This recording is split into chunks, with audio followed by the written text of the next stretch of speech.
السلام علیکم رحمۃ اللہ۔ آج میں آپ کے سامنے دعا مانگنے کا ایسا طریقہ بتاؤں گا جس سے دعا اللہ تعالیٰ بندے کی رد نہیں کرتے۔ اس طریقے سے آپ مانگیں، دعا کن الفاظ کے ساتھ مانگیں کہ ہماری دعا رد نہ ہو۔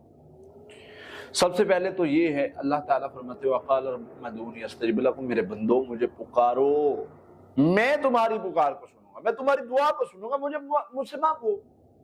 اب آگے اللہ تعالیٰ فرماتے ہو وقال ربکم ادعونی استجب لکم ان الذین یستکبرون عن عبادتی سیدخلون جہنم داخرین۔ جو بندے میری اس عبادت سے سرکشی کریں گے، تکبر کریں گے، ہاں تکبر تو اللہ کو ویسے ہی نہیں پسند، جو بندے تکبر کریں گے میں ان کو اٹھا کے جہنم میں پھینک دوں گا۔ اب پھر اس کے بعد نبی صلی اللہ علیہ وسلم نے فرمایا کہ جو بندہ اللہ کو پکارتا ہے دعا میں، کیونکہ دعا ہوا العبادہ، دعا ہی تو اصل عبادت ہے، دعا ہی عبادت ہے۔ اور جو بندہ اللہ کو پکارتا ہے، پکارنے کا کیا طریقہ ہے؟ سب سے پہلے تو کوشش کریں کہ باوضو رہیں اور درود شریف پڑھیں۔ جس دعا میں درود ہوتا ہے، درود شریف ہوتا ہے، وہ دعا قبول کر لی جاتی ہے۔ جتنا زیادہ درود پڑھا جاتا ہے، ایون اگر ساری دعا میں درود پڑھا گیا، نبی صلی اللہ علیہ وسلم تمہاری مشکلیں آسان کر دی گئی، تکلیفیں دور کر دی گئی، ہر دعا قبول کر لی گئی۔ جو بندہ درود پڑھتا ہے تو دعا میں درود شریف پڑھنا یہ ایک دعا کو قبول کروانے کے لیے بہترین عمل ہوتا ہے۔ پھر اس کے ساتھ ساتھ درود شریف کے ساتھ ایک چیز اور ایڈ کرنی ہے جو نبی صلی اللہ علیہ وسلم نے بتائی ہے، جو اللہ نے نبی صلی اللہ علیہ وسلم کو بتائی کہ مجھے اس طریقے سے پکارو۔ وہ کیا ہے؟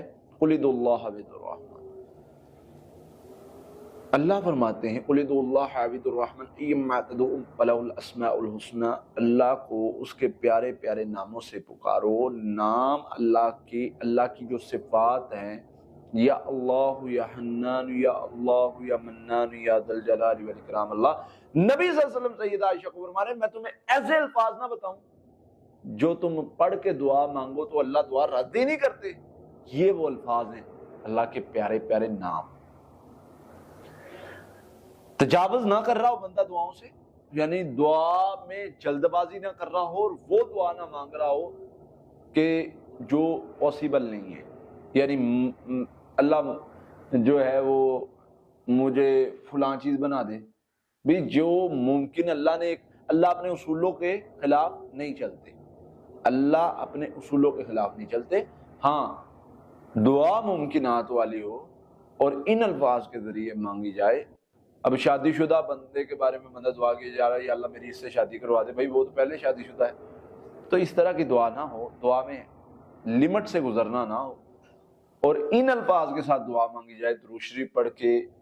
اور دعا مانگنے کا طریقہ ہو، گڑ گڑانا، وہ عاجزی، وہ انکساری، وہ بے بسی، کیونکہ اللہ کو تو مانگنے والا، گڑ گڑانے والا پسند ہے۔